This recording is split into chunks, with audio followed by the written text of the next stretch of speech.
नमस्ते फ्रेंड्स, मैं श्रीनिवास शर्मा आपका स्वागत करता हूं अपने YouTube चैनल स्मार्ट ज्ञान में। दोस्तों, जैसे कि आप जानते हैं कि यह जो चैनल है यह केवल सेंट्रल गवर्नमेंट की गैजेट में किस प्रकार से विज्ञापन दिया जाए इसके बारे में वीडियोस होते हैं। इस पे मैं गत 14 सालों से सेंट्रल गवर्नमेंट की गैजेट में विज्ञापन किस प्रकार दिया जाए इसकी कंसल्टेंसी पूरे भारत में दे रहा हूं और मैंने अब तक 10,000 से ज़्यादा कस्टमर्स को मैंने अपनी सर्विस दी है और उसमें से उनकी जो रेटिंग है वह 5 स्टार में से 4.9 स्टार्स की रेटिंग है। अब दोस्तों, इस वीडियो में मैं बात करता हूं कि एक स्त्री की शादी के बाद अगर वो अपना सरनेम यानी कि उपनाम बदलना चाहती है तो वो कैसे बदल सकती है, इस बारे में ये वीडियो है। और खासकर ये सेंट्रल गवर्नमेंट की जो गैजेट है जो दिल्ली से पब्लिश होती है उसके बारे में है। ये वीडियो थोड़ा सा लंबा हो सकता है परंतु आप इसको स्किप मत करिएगा, अन्यथा आप पूरे टॉपिक को आप समझ नहीं पाएंगे। जिस प्रकार से भारत में यह संस्कृति है कि एक नारी खासकर हिंदू धर्म में, हिंदू सिख बौद्ध जैन में विवाह के बाद वह अपने पति का ही सरनेम को अडॉप्ट करती है। तो इसमें दो प्रकार की कन्याएं हो सकती है, या तो वह सरकारी एम्प्लॉय हो या जो सरकारी एम्प्लॉय न होकर प्राइवेट एम्प्लॉय हो या हाउसवाइफ हो। तो उन दोनों के लिए मैं एक्सप्लेन करता हूं। सबसे पहले इन दोनों के लिए जो कॉमन चीजें हैं वो मैं आपको बताता हूं कि क्या क्या डॉक्यूमेंट्स चाहिए गैजेट में पब्लिश करने के लिए अगर किसी स्त्री को अपना सरनेम बदलना है। तो सबसे पहले उसे एक शपथ पत्र बनाना पड़ेगा। उसके बाद जो विभाग के द्वारा दी गई एप्लीकेशन है उस एप्लीकेशन को तैयार करनी पड़ेगी। उसके साथ एक सीडी होती है, सीडी देना पड़ेगा। अपने विज्ञापन से संबंधित एक अखबार में विज्ञापन देना पड़ता है तो उस अखबार की ओरिजिनल अखबार की कॉपी देनी पड़ेगी। और विज्ञापन गैजेट में पब्लिश करने के लिए जो सरकार की फीस है उसे ऑनलाइन पेमेंट करना पड़ेगा, उसकी रसीद लगानी पड़ेगी। साथ ही साथ जो अपने नाम में उपनाम बदल रही है वो अपना आईडी प्रूफ और अपना एड्रेस प्रूफ भी देगी। साथ ही साथ अपने मैरिज का प्रूफ देगी, या तो मैरिज की registration certificate they they, register of Hindu marriages से जो बनवाया हो वो सर्टिफिकेट की कॉपी दे दे, अन्यथा कोई ऐसा सरकारी दस्तावेज जिसमें उनके पति का नाम और उनका नाम भी लिखा हो। उनका नाम भले नए नाम के सरनेम के साथ हो या पुराने सरनेम के साथ हो, उससे कोई दिक्कत नहीं है, परंतु पति का नाम भी उनके नाम के साथ होना जरूरी है। तो इतने डॉक्यूमेंट्स इसमें लगेंगे। अब हम इसकी प्रोसेस की बात करते हैं। सबसे पहले होता है एफिडेविट, जो मैंने कहा। एफिडेविट को हम हिंदी में हलफनामा या शपथ पत्र कहते हैं। यह 10 रुपए के नॉन जुडिशियल स्टाम्प पेपर पे बनता है। एफिडेविट कैसे बनवाना है नीचे वीडियो में मैंने लिंक दे रखा डिस्क्रिप्शन में, या फिर आप यूट्यूब मेरे चैनल में जा सकते हैं, स्मार्ट ज्ञान यूट्यूब चैनल पर। आप जाके एफिडेविट कैसे बनवाना है, क्या क्या लिखना उसमें, आप उस वीडियो को देख सकते हैं। उसके बाद आती है एप्लीकेशन। एप्लीकेशन की फॉर्मेट के लिए आप जो डिपार्टमेंट ऑफ पब्लिकेशन की जो वेबसाइट है उस पर आप जाएंगे, आपको वो फॉर्मेट मिल जाएगी।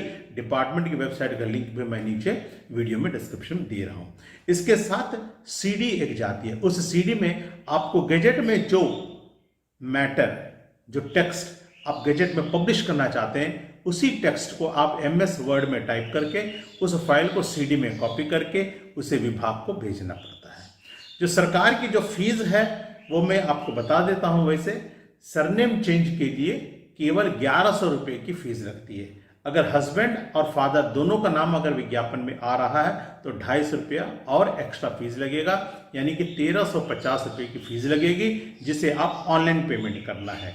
और ऑनलाइन पेमेंट कैसे करना है उसका भी सेपरेट वीडियो में बना रखा हूं, नीचे डिस्क्रिप्शन में लिंक दे रखा है, आप उसको देख सकते हैं।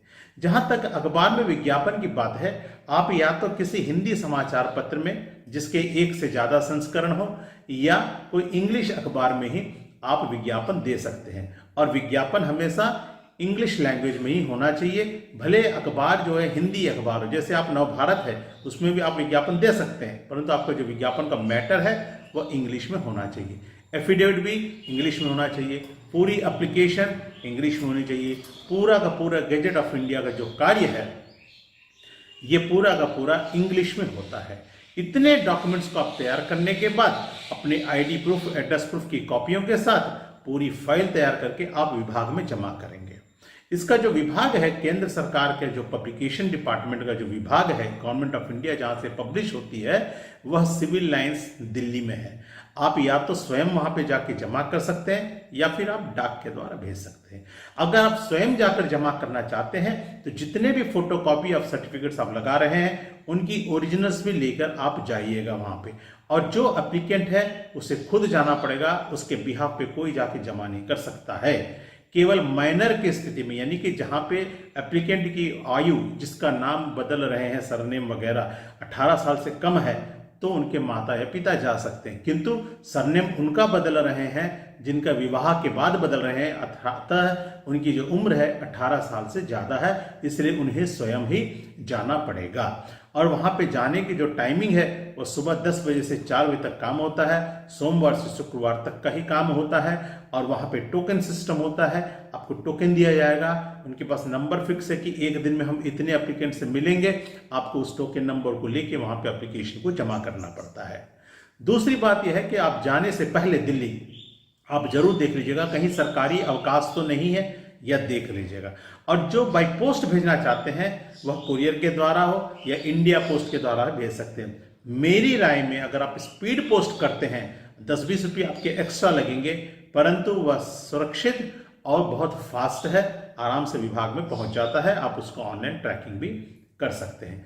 जब आपकी एप्लीकेशन जमा हो जाएगी उसके बाद आपको ऑनलाइन सर्च करना पड़ता है कि आपका एडवर्टाइजमेंट गजट में छपा कि नहीं छपा। गजट प्रत्येक शनिवार को दोपहर 2 बजे के आसपास अपलोड हो जाती है सरकार की वेबसाइट पर। उस वेबसाइट का भी लिंक मैं नीचे डिस्क्रिप्शन में दे रहा हूं। किस प्रकार से सर्च करना है उसका भी मैंने सेपरेट वीडियो बनाया है आप लोगों की सहायता के लिए, उसका भी लिंक नीचे दे रखा हूं, आप उस वीडियो को देख सकते हैं। आमतौर पर आपके फाइल वहां पे जमा होने के 3 सप्ताह से 6 सप्ताह के अंदर आपका विज्ञापन गजट में पब्लिश हो जाता है। गजट सप्ताह में एक बार प्रत्येक शनिवार को ही पब्लिश होता है। कभी कभी अगर शनिवार को अवकाश हो जाए, शुक्रवार को भी अवकाश हो जाए, तो हो सकता है कि विभाग उसको सोमवार के दिन पब्लिश करता है या कोई टेक्निकल इश्यू हो जाए तो। परंतु मैं आपको बताऊं, जितने आसानी से हमने इस वीडियो में आपको एक्सप्लेन किया है इतना आसान नहीं है, क्योंकि यह एक लीगल काम है। लेकिन फिर भी हम किसी लीगल कंसल्टेंट को हायर करने से पहले अपने को समझ होना जरूरी है, ये पूरी की पूरी प्रक्रिया क्या है, किस प्रकार से होती है, कितने स्टेजेस हैं। इसलिए इस वीडियो से आपको एक बेसिक इंफॉर्मेशन तो मिल गया होगा। यदि अगर आप अपने सरनेम से रिलेटेड या गवर्नमेंट ऑफ इंडिया के गजट में किसी भी प्रकार का विज्ञापन देने से संबंधित अगर आप सेवा हमसे लेना चाहते हैं, आपका स्वागत है, आप हमसे संपर्क कर सकते हैं। हमारी जो कॉन्टैक्ट डिटेल्स है वो नीचे हमने डिस्क्रिप्शन में दे रखा है, और उस डिस्क्रिप्शन में आप देख के आप हमसे उसी वर्क टाइमिंग के अनुसार उसी मोड से आप हमसे कांटेक्ट कर सकते हैं। और मैं आपको बताऊं कि हो सकता है कि मुझको कभी कभी रिप्लाई देने में थोड़ी सी टाइम लग जाएगी, तो कृपया करके आप पेशेंस जरूर धरिएगा। उसके बाद मैं आपको बताता हूं कि हमारी ये जो सर्विसेज है, जब आप हमें कांटेक्ट करेंगे हम आपको एक कस्टमाइज्ड वीडियो भेजेंगे कि पूरा प्रोसेस हम कैसे करते हैं। वैसे मैं आपको ब्रीफ बता दूं कि हमारा कोई फिजिकल ऑफिस नहीं है जहां पे आके आप हमसे संपर्क कर सकते हैं। हमारा टोटल काम जो है वीडियोस के द्वारा, कस्टमाइज्ड वीडियोस के द्वारा, कॉल्स के द्वारा, मैसेजेस के द्वारा आपको घर बैठे बैठे पूरी की पूरी सर्विसेज आपको मिल जाएगी। उसके बाद मैं आपको एक चीज बताता हूं कि आपसे जो भी हम पेमेंट लेंगे वो टोटल ऑनलाइन डिजिटल पेमेंट्स होगा, डायरेक्ट बैंक ट्रांजैक्शन से होंगे। हम किसी भी प्रकार से किसी से भी नगद नहीं लेते हैं। और यदि आपको इस वीडियो से संबंधित कोई और जानकारी हो, आप चाहते हैं हमसे पूछना चाहते हैं, तो कृपया करके आप अपना नाम, आप किस जगह से कॉन्टैक्ट हमें कर रहे हैं, आपकी उम्र और आपका पेशा क्या है, आप सरकारी एम्प्लॉय हैं या गैर सरकारी कर्मचारी हैं, आप स्टूडेंट हैं या आप हाउस वाइफ हैं या व्यापार करती हैं, जो भी आपके डिटेल्स हैं ये बेसिक डिटेल्स जरूर भेजिएगा। और हो सके तो आप अपने आधार कार्ड के दोनों तरफ की कॉपी भी आप हमें व्हाट्सएप करेंगे।